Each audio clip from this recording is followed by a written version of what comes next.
What's up, geeks? We're here with another comic book catch-up, and we have a special one for you. I am Joshua Noel here with Kevin Schaeffer. This is Systematic Geekology. We're the Priest of the Geeks. You know all that stuff already.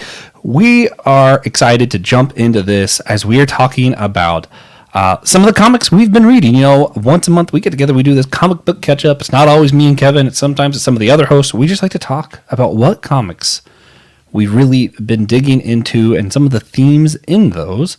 So today, Kevin and I both picked one, and our patrons picked one. So if you want to join our Patreon, you can get a say in what books we talk about as well.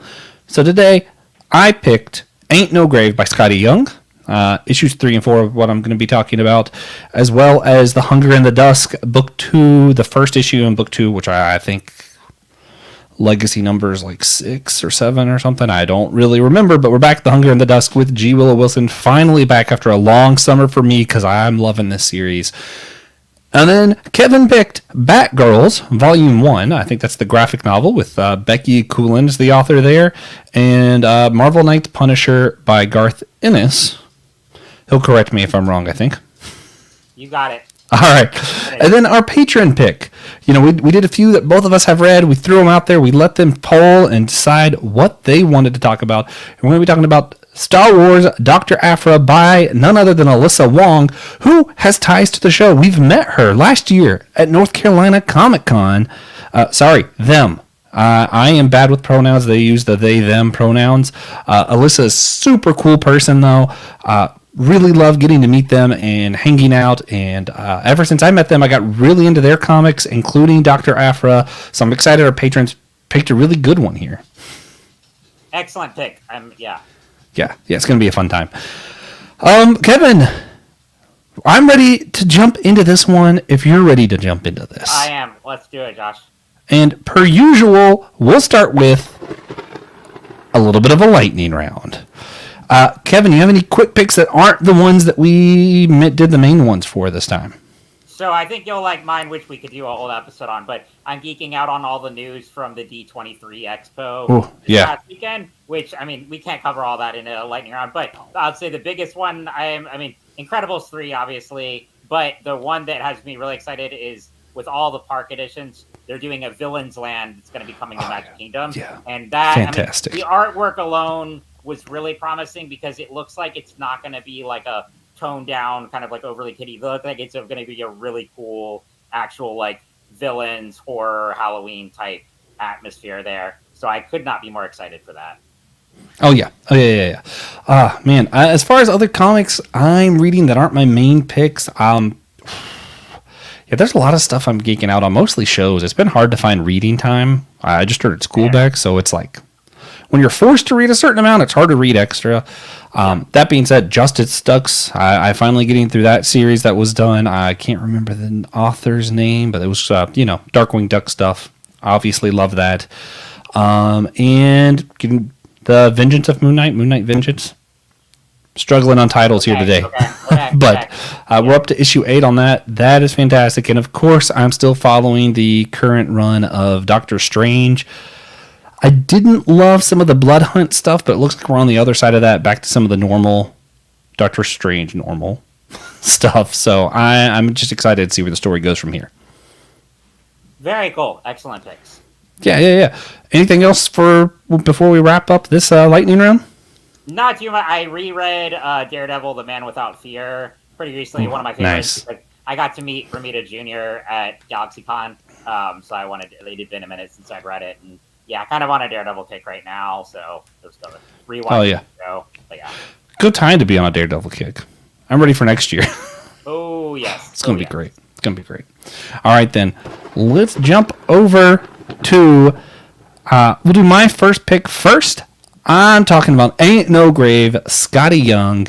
It's a 5-issue series, so it's not a very long series. We're on issue 4, the penultimate episode, the penultimate issue. It's great. So each issue is titled one of the 5 stages of grief. So issue 5 is going to be acceptance. You know, we've had depression was the most recent. I'm trying to remember. I'm always bad at getting them in order, but 3 and 4 were fantastic. Issue 3, we are in a casino kind of set. There's a lot of, not great stuff going on. Some fights happening, struggles, flashbacks to her previous life. Sorry, I say her. The main character is, for those who haven't been following, female who is dying and has decided to travel to the underworld to basically kick death's ass. And she's doing that thing like she used to be a robber, all this kind of stuff, and then she settled down into a family, and her husband basically begged her not to go because he's like, hey, listen, we'd rather you spend your last days with us. And she says, nah, I'm just not going to die. So she's kind of going out. She will not go into that long dark night. She's going to fight it. So we have the whole casino scene, the big fights, a lot of action. Issue 3 was a ton of fun. If you just like good art, good action scenes, man, it was great. Then issue 4 happens. There's one sentence in the entire issue. It's all art. They just let the art tell the story. So issue 4, depression. She's going through the desert. She's doing all this stuff. And it appears as though they're kind of suggesting she might already be dead.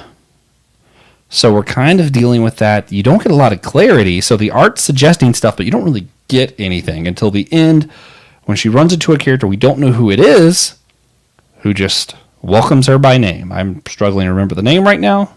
My brain is all over the place. It's a Thursday afternoon. It's all good. Yeah. Oh, yeah. But just this comic series dealing with death, acceptance, fighting against it, and where we are with our families. Do we, settle down and just do what's expected of us for our family? Do we fight against stuff knowing that it might end up ugly? And should we just accept death? Like, all of these are some really big themes. I'm really digging it. I love Skottie Young. Part of me wishes that he did the art for this, but Corona, the one who does the art, is still fantastic. I love it, especially issue 4. Really, without the words, just gave it a chance for the art to kind of speak for itself, and it was pretty freaking cool.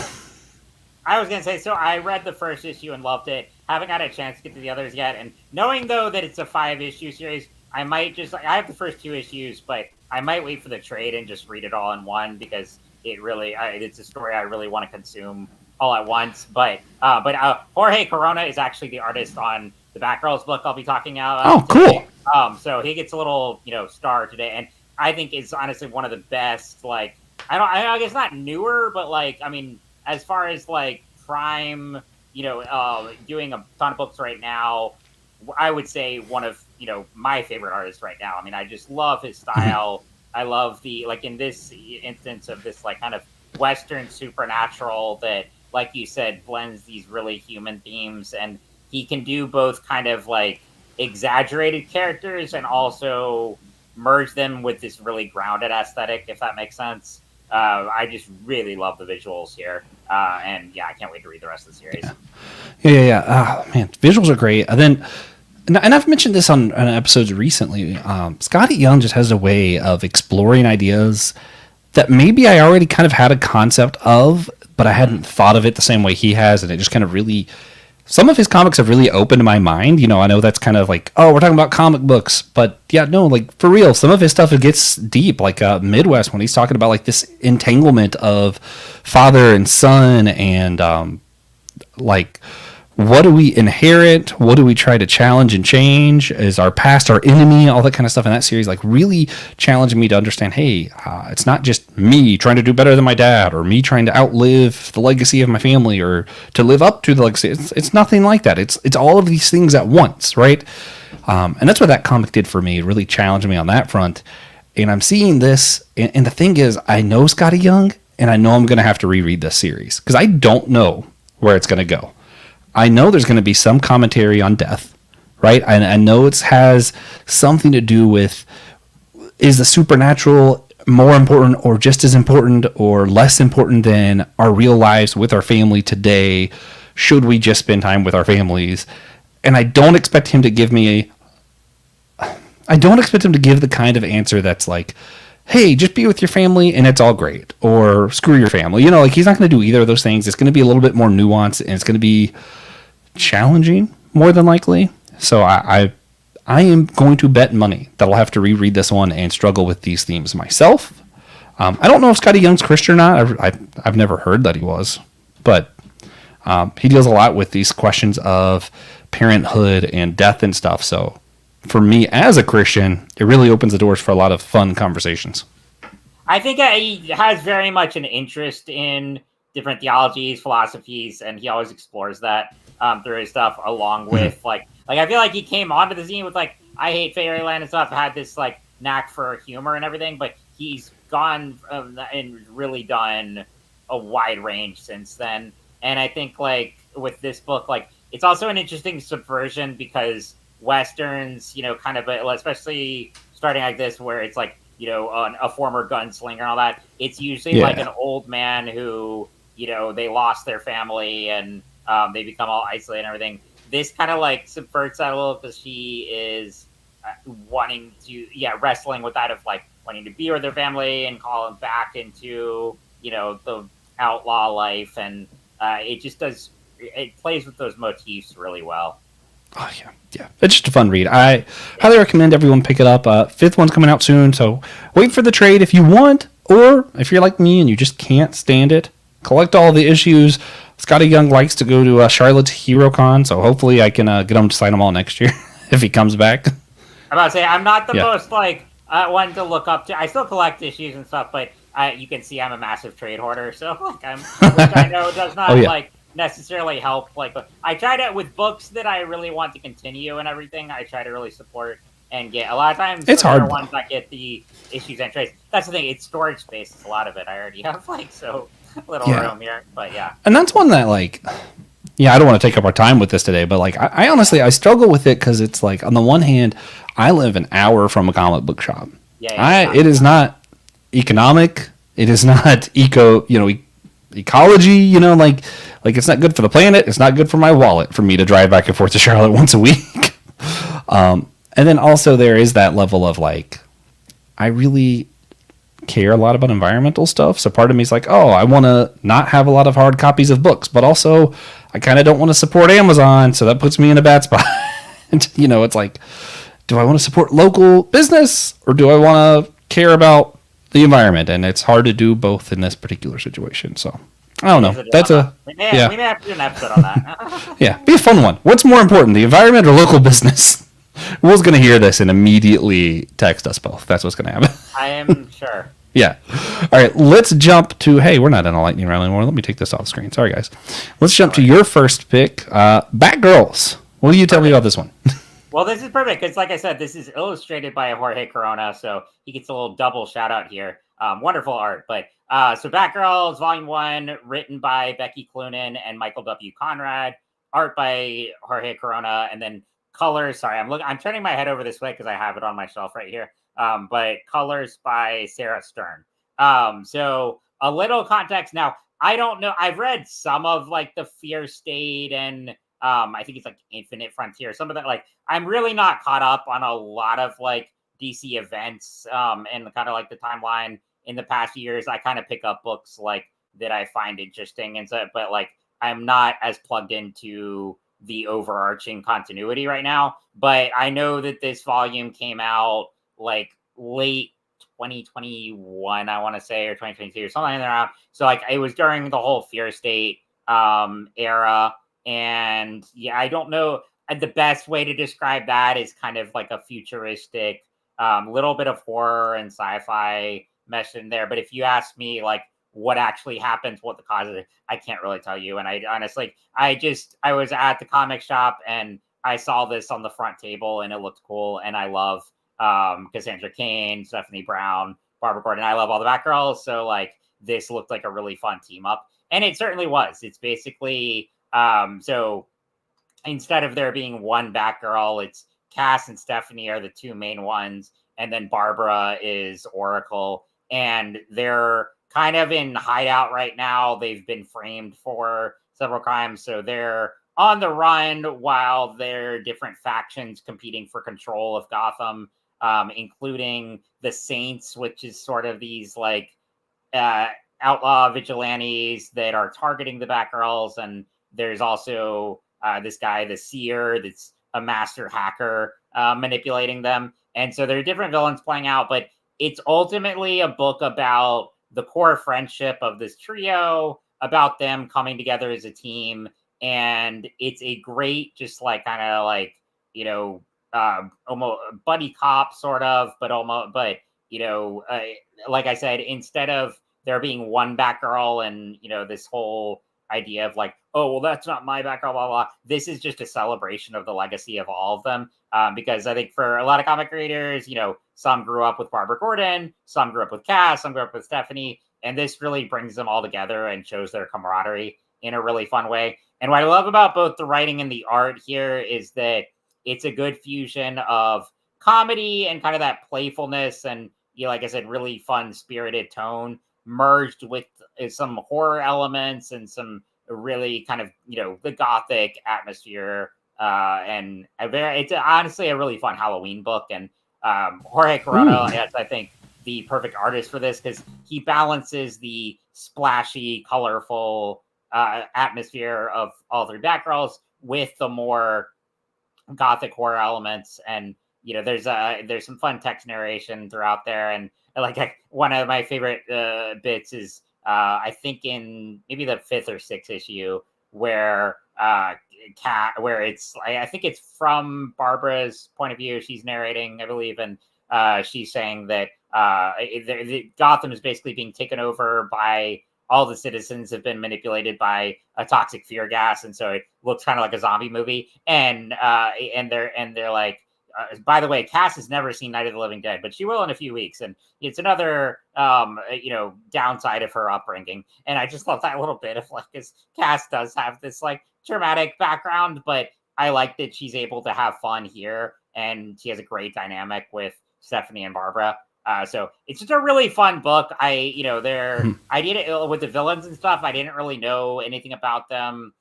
There's one too who is an ex of Barbara, who is sort of like a kind of like a 50s horror villain that I really liked. But yeah, I would say, I think the plotting is solid, but I think more so it's just about this dynamic between the three of them. And like I said, a celebration of their legacy. It is tons of fun throughout. I'm glad I picked it up. And even though I don't have a ton of context for the whole Fear State, Infinite Frontier era, but I don't really think you need a ton of background or a ton of context to just sit down and enjoy this book. I would also tie it. Did you ever read Gotham Academy? I haven't. That's a really fun one that Becky Cloonan also wrote back in that was during the New 52 era. And that's sort of like, it's like set in Gotham, but with, like, I think it may have been like characters even she created.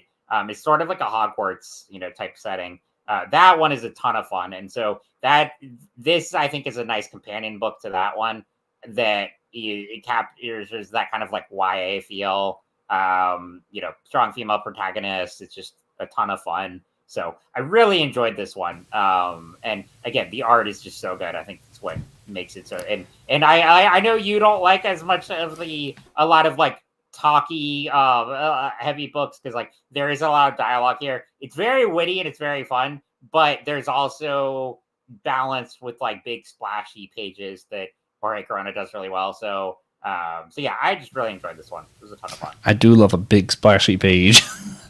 No, I think Gotham really is like best when it's like a good combination of horror and campy. Like really that little fun. It really is. Because it's like there are some that take them like Bat books and stuff that take themselves too seriously, and then others where it's done really well. But I agree. I think this is a perfect example where you can balance that campy fun nature and comedy with the more horror elements, and it's done really well here. Oh yeah. Man, no, I need to check more new stuff out. I haven't checked any Gotham stuff out in a while, really, other than some honestly, Joker commentary in there. I feel like I haven't followed the main Batman books in a while either, and I feel like Batman '89 I loved because I've done talks about that, Batman '89 and Superman '78. But I tend to gravitate toward, and then I feel like the White Knight stuff, but like I like that where it's more self-contained and I don't have to worry about continuity as much. But yeah, and I don't believe this series ran terribly long. I'd have to go back and look. This volume collects 6 issues of the main series and then a couple chapters, I think, from Batman that introduces it at the beginning. So it's a good that's why I like the trade paperback, because it's a good chunk of story there. Well worth checking out. But I do want to look up and see if how long it ran, because if it's a couple volumes, I'd love to check out the rest. Oh yeah. Man, I kind of feel like I don't know. I love. I'm trying to word this carefully. There are a few really good female superheroes on Marvel's side, but I feel like overall DC just does a better job with their female protagonists. Like, they're just more fun. Yeah. Well, I mean, that's one of my favorites. Like, I love all the Batgirls. I love Jessica Cruz. It's one of my favorites. They're both of. I love Donna Troy, but I also like Cassie really like it too. There's a ton, of course, Catwoman, but and then Vixen. I mean, there's so many. Wonder Woman. Yeah. Well, of course, yeah. I mean, the Supergirl. One, obviously, but yeah. Yeah. No, I think even Poison Ivy and Harley Quinn. I know we both really like the Harley Quinn show. Yeah, I mean, absolutely. All good stuff. Ironically, though, my favorite female character is still a Marvel character, but that's Miss Marvel, and there's not many others that I feel like Marvel does great. Anyway, that could be another whole episode too. I mean, that's a fair. I mean, there are, and this is, and it helps too. It's a female writer at the forefront. It's just it's well written. It's a great read. But this is the kind of comic I would love to introduce to younger readers that are where to start with comics that that they want to see positive female representation and just have a fun read. This, I think, is a great one for kids, teenagers getting into the comics.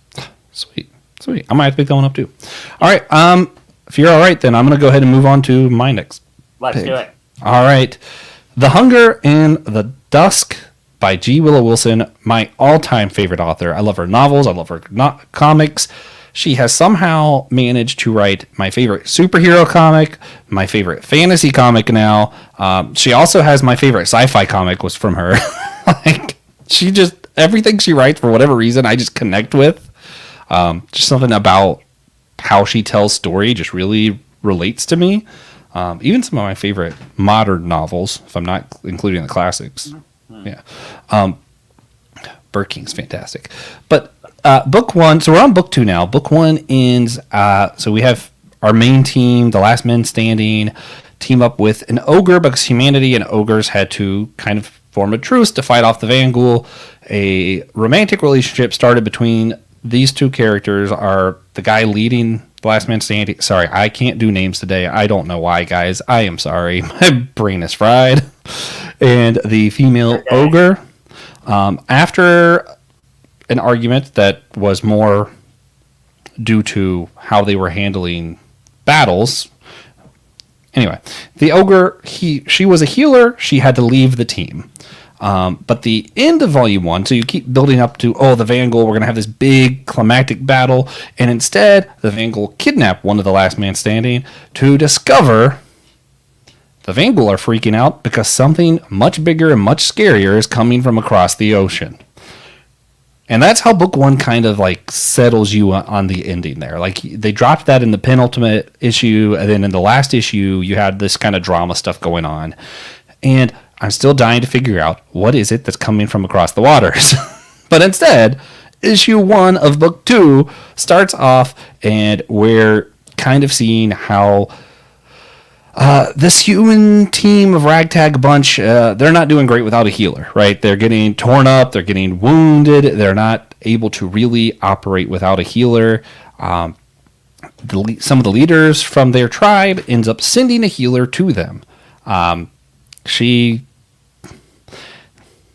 to figure out how to say this well. Luckily, G Willow Wilson is a female author, so she's able to do some stuff that I don't feel comfortable talking about. The character who ends up being the healer ends up, she's kind of promiscuous, and it's kind of implied that she's kind of was from a better means and is now trying to get better means again from kind of sleeping around and stuff like that. Trying to word it carefully. He did not take that advances from this human healer. He's like, nah, this isn't right. Issue 1 kind of ends with him going, you know what? I need to get my ogre friend back. Man, I wish I could do names today. This is awful. Anyone listening, it's like, you suck. I would help you, but I read the first issue of this a while ago, loved it, but I don't remember any of the names off the top of my head. So, but honestly, I think you're doing a great job describing the plot. So I think the trade of book 1 will be out soon, so then you can read that and catch up and help me with names. So. Yeah, no, I'm loving this. I was so excited. I've been waiting all summer because that last issue of book 1 ends with we'll be back in the summer. And I was like, I didn't know there was going to be a break. I don't want a break. So literally every week in the summer, I'm checking. I'm like, is it today? Is it today? Is it today? And it finally came. And I probably screamed like a little girl when I saw it because I was so excited. And I get it. Are you a Saga reader? What's that? What do you mean by that? Like, are you a reader of Saga? Like Frank K. Vaughan, Fiona Staples. Oh no, I don't think I know that one. You don't know Saga? Really? I don't think so. Oh wow. Okay, I was never. But I was because like that took a 3-year break in between, like when after issue 54. Oh, that would kill me. It was rough, but like, I'm surprised. Yeah, just because like, sorry to go on a like side thing here, but like, especially if you love fantasy, sci-fi, like, I mean. That's like one of the biggest indie hits of the last, really since like it debuted in 2012. Ooh, this looks cool. I think you mentioned this last month, didn't you? Oh, I'm sure I mentioned Saga at some point. Yeah, but, like, I recognize the cover. I mean, like, because Hunger in the Dusk and then Lawful, the one that Greg Pak recently reviewed, a lot have been very inspired by Saga in different ways. But like, yeah, I think Lawful was Andy's pick last month. Yeah, it was. Yeah, because I forgot to pick it up. Yeah. But with this, issue 1, Elizabeth, our fellow co-host, would have loved because it's all about the romance. It's all about him being like, no, this isn't right. I don't want this girl. I'm going to go get my girl back. He's going to go find the healer that we've all grown to care and love for. I'm still going insane. Luckily, the story and like the pacing of this issue was so well done that I really wasn't thinking like, oh, wait a minute, what about that thread across the sea, But once I was done reading, I had to stop because the issue's over. And then I'm like, wait a minute, what about that thread across the sea? So she's got me on the line. I'm hooked, and I can't wait to see what that thread is. I do still enjoy some of these romantic things and discussing who is the other. What do we think of when we think of a threat, or we think of just a big scary monster? And what happens when the monster is scared of something else? And does that humanize it? Does fear humanize us? Is kind of the question that this is kind of bringing up for me. Because like the humans and ogres kind of have that kind of thing. And then once they're afraid of the Vanghoul, all of a sudden they're able to kind of overcome some stuff. Sort of. There's politics there. But they're able to overcome some stuff, and they're going to fight the Vanghoul because they're afraid of the Vanghoul. And all of a sudden, the Vanghoul is now afraid of something else. And I'm waiting for, wait a minute, are we going to team up with the Vanghoul because we're afraid of something else? And is it really fear that humanizes the other? Is that kind of what we're getting at here? I'm not sure if that's her intention, but that's kind of what I've been reading into it. And I find it interesting. And of course, as always, she just makes such human characters. Such, like the way G Willow Wilson writes, every character you're like, I know someone like that, or I kind of am like that even, like it's like, she's so good at making good characters. And for me, even a weak plot, you got great characters, I'm here for it. Well, and I totally agree that G Willow Wilson is just like one of the best storytellers in comics today. I have not read her prose before, and I really want to. Now that you sold me on that, so I'll definitely check that out. Bird King. Okay, I'm putting that on the list. But no, I really also enjoyed the first issue of this. I know it's been a minute, and I'm terrible sometimes at like picking up a bunch of first issues, being like, "Oh, this is great," and then either waiting for the trade or falling off. But like, I totally get it. There's so many, it's hard to keep up with. But this is one I know the trade will look gorgeous, so I'll pick that up soon.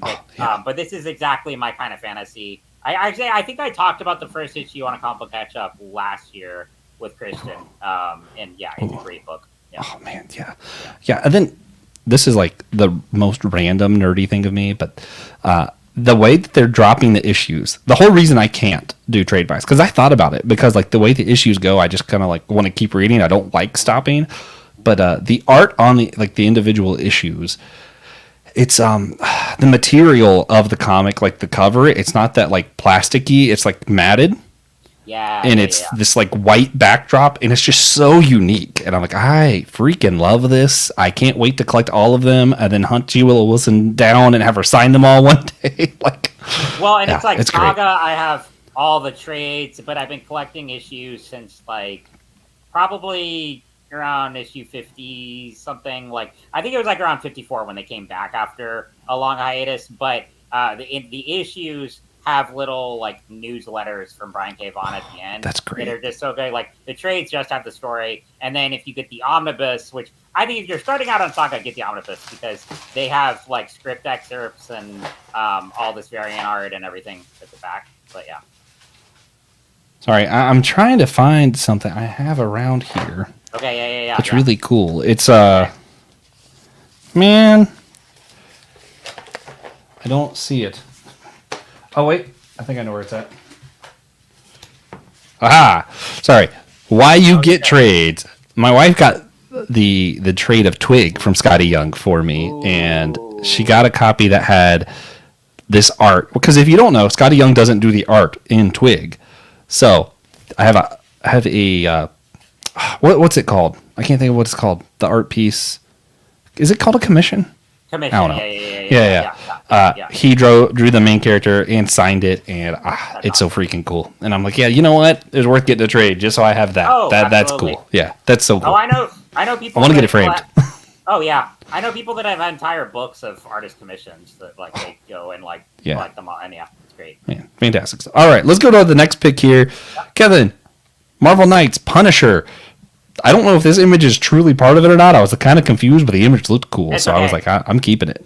Well, it's a great image there, and it fits in with it. So, like, well, first little background. So, Marvel Knights was an imprint established in 1998 when Marvel had filed for bankruptcy, and they agreed to still publish this line of books, but under a separate imprint where they gave creators like Garth Ennis, and it was headed by Joe Quesada and Jimmy Palmiotti, who, side note, I met Jimmy Palmiotti, super nice guy. But the idea was to have characters like Punisher, Daredevil, Ghost Rider, some of the, the more like gritty, but also kind of like not mainline superheroes have sort of their own playing field, very much like the Marvel Netflix shows, like when they were on. Now, of course, they're Disney Plus, but these kind of like more street level anti-hero characters, and to have creators to have the freedom to tell grittier stories and be less concerned about continuity and big events and stuff like that. And it ended up being extremely successful and was a big lifeline for Marvel that they needed at the time. And as far as I know, it still technically exists. They haven't really done anything with it in years, but it's still, it never got like officially canceled, I don't think. But a lot of great stories stem from that. So I had read some of the Daredevil from it, and also like Daredevil, Guardian Devil, which Kevin Smith wrote and Quesada illustrated. That was through the Marvel Knights imprint. So a lot of great stories evolved from this. The Punisher run by Garth Ennis and Steve Dillon. This, I think, was Ennis's first Punisher book, and established. It was like the same creative team as Preacher, Ennis and Steve Dillon. So already very iconic. And I've been kind of on a Daredevil and Punisher kick. Well, Daredevil has always been one of my favorites, but especially with like rewatching the Daredevil show, I was rereading Men Without Fear, and then I met Charlie Cox a few months ago at AwesomeCon, and then I just met John Bernthal and Deborah Ann Wool at GalaxyCon. So also getting on a Punisher kick, and I had read some Punisher comics here and there, but not like any of the big ones. And this is one of the more iconic runs, and so I wanted to check it out. So I got like the first like 12 issues collected in one big volume, and it is really, I mean, there's a lot to discuss here. I could do actually a lot of, especially themes on here, but the basic story of Punisher, Frank Castle being a veteran who comes home and his family is murdered by the mob, and he goes on a crusade as not a superhero, but an anti-hero who is judge, jury, and executioner for evildoers. And so, he is more than willing to kill, criminals, and, particularly murderers, mobsters, crime lords. And in this series, he comes home to New York after being away, kind of doing Punisher stuff elsewhere and, taking down big mafia organizations. He comes home, and what's really interesting about some of the characters that Ennis and Dillon introduce here is that some of them are kind of like taking up Punisher's mantle in a way. So there's one that is actually a priest who gets tired of people coming to him and going to confession when they don't actually have any kind of heart and meaning in there. Like they go and confess, like he'll have like criminals and crime lords come and confess like heinous things they've done, but only so that they can kind of clear their conscience, and then they go and do it again. So he starts doing a Punisher thing and starts killing them. And then there's also, and then the two that I found really interesting. One is named Elite, and he's basically like this guy who is more of like on the white supremacist side, and is like wants to quote unquote clean up the city of inferior classes that he deems kind of like filthy quote unquote toward the city, and so he's wiping out lower class citizens, and he does it with like in this like, I don't want to say like sophisticated manner, but like he is this like father and husband. He wears a mask and he carries around a silenced pistol and does it so creepily and elegant, and like that makes him so like. But and then on the opposite end, there's a guy named Payback who has been screwed over by multiple corporations and is tired of people not doing anything. So he's executing like corporate big shots and people he thinks are screwing over the middle class, and he's like this, wears this kind of like wrestler uniform and carries around a gun, and so there's just from those descriptions, there's a lot to unpack there. And Garth Ennis is a writer who is not afraid to tackle themes like that. This guy who he created The Boys, he created Preacher, likes to work with these more darker anti-hero type characters, and and throws a lot of ideas out there that readers I think can kind of interpret and ask questions about. So really interesting from that end. And it is Punisher, so it is very violent, very high. That's why I wanted to recommend. I had two different ones here. I wanted to recommend Batgirls. It's a fun, more YA book. This is a very mature read, but certainly I think there's some good themes in here. Punisher is a really interesting character to explore, and the art by Steve Dillon is fantastic. Particularly the covers here are really good. So I think it's a good book if you've seen Punisher on the Daredevil series on his own. Yeah, I'm ready for him to come back. Right, exactly. You're ready for Frank, and John Bernthal, his portrayal is so good. So good. Yeah. So good. This is a really good one to explore if you're into that.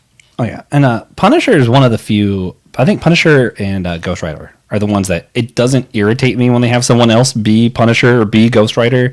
When they do that with like Spider-Man and stuff, it's always like some weird jumping through different story holes to try and make it fit, and it's just like, y'all are just trying too hard. But Punisher, it's easy. Just someone picks up a gun, boom, he thinks he's Punisher. Yeah. Ghost Rider, it's kind of built into the story. So these are characters where that kind of storytelling just works a little bit better, and sure. I have a lot of fun. I think it's fun, so I'd check this one out too. Definitely. All right. Last pick. We don't have a ton of time, but we have to talk about our Patreon pick.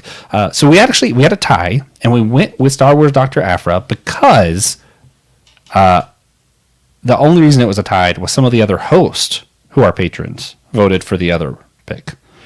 So we went against the host and with the patrons to talk about Star Wars Doctor Aphra. Man, I'm excited for this one. It's really cool. I've gotten through most of Volume 1. I haven't got too deep into it. But again, I mentioned earlier, Alyssa Wong is such a cool person. So I enjoy their writing. I've discovered I enjoy their short fiction more than I enjoy their comics. But I still really love this one. Dr. Aphra, what is your history with this? Have you read any of this or heard of it? Yeah, I remember when Dr. Aphra debuted in the Karen Gillan Darth Vader run, which I know I've talked about on the show before and recommended. I think that's like they might still be my favorite Star Wars comic since Disney bought Marvel, or like since like the whole reboot, like when back in 2015 when they started publishing again, Marvel started publishing Star Wars again. before Force Awakens. And I love the Darth Vader run. And Doctor Aphra debuted in that book and was an immediate fan favorite, myself included. I really liked the dynamic between her and Vader. And I've read some stories of her solo one. I need to pick up just the first volume here because Alyssa Wong is great. And Dr. Aphra is a great character, but yeah, it's almost like a villain Indiana Jones kind of in a way. And it's she has a great dynamic with Vader in those early issues, and I love that she became so popular and they gave her own. I was actually really hoping for her to make an appearance in Book of Boba Fett. I think that'd be great in live action, but yeah. Yeah, because they had Black Crescent. Exactly. Yeah, I can't say his name. I can never say it either. But yeah, but he's in these comics. So I was like, oh, come on, let's have her. That'd be so cool. Yeah. You said villain Indiana Jones. I was thinking of Tomb Raider. That's who I think of her as, because kind of that anti-hero archaeologist who has a doctorate and stuff and is very much like, hey, I'm going to steal from you guys because you guys suck anyways. Instead of it belongs in a museum, it's more of a I should make money of it instead of you. I love her mentality. She's a lot of fun, and kind of having that archaeology kind of exploration in Star Wars. It's just it's cool. It's freaking cool. Star Wars is such a wide galaxy, and we usually see the galaxy and the planets, but we very seldomly get to see in-depth excavations of somewhere. And the fact that she kind of offers that through this Dr. Aphra's story is it's so cool.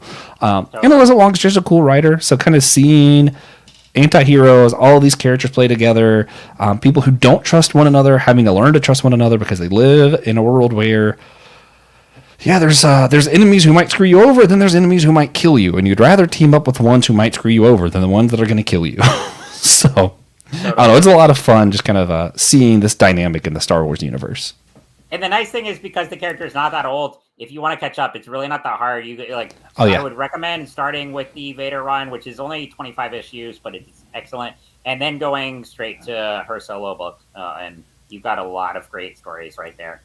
Yeah, fun stuff. Great character, very unique character too. That kind of badass Indiana Jones anti-hero archaeologist. I don't know how to describe her. You gotta read Dr. Aphra. You just gotta do it for yourself. Totally. All right, so we appreciate our patrons. Thank you for that pick, and we'll come back next month to have our patrons do another pick. So just if you want to say, go over to Patreon, join in, and we'll let you be part of that vote, that poll.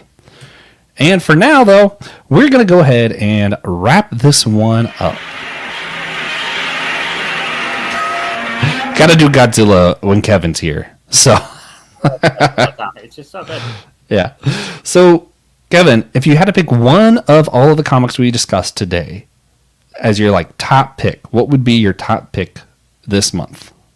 I do want to recommend Batgirls. I think especially with getting into Halloween season. Well, for me, Halloween season is year round. I think it's the best holiday. But it's a great kind of fun, like I said, horror, but also comedy. It's well written. I love Jorge Colorano's art, so I'm going to go with that one. Nice. It will be no surprise to anyone. I'm going with The Hunger and the Dusk. I think Aint No Grave is probably written better, but I love the characters of Hunger and the Dusk. I love fantasy and magic, and it's just thrilling. I don't know how else to say it other than just it's completely and totally thrilling. It's got that cinematic feel. It deserves to be a movie. It's good. It's wonderful. Anyway. So, guys, with that, again, thank you to our patrons. Thank you to everyone who supports the show, whether by just watching, by smashing that like and subscribe button so that you're not smashing Will's heart. If you do that, we appreciate you.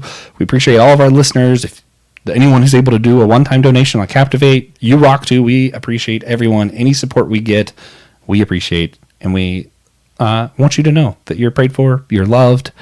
And, of course, we need you to do one very important thing for us, which, of course, is to remember that we're all a chosen people, a geekdom of priests. All right, till next time.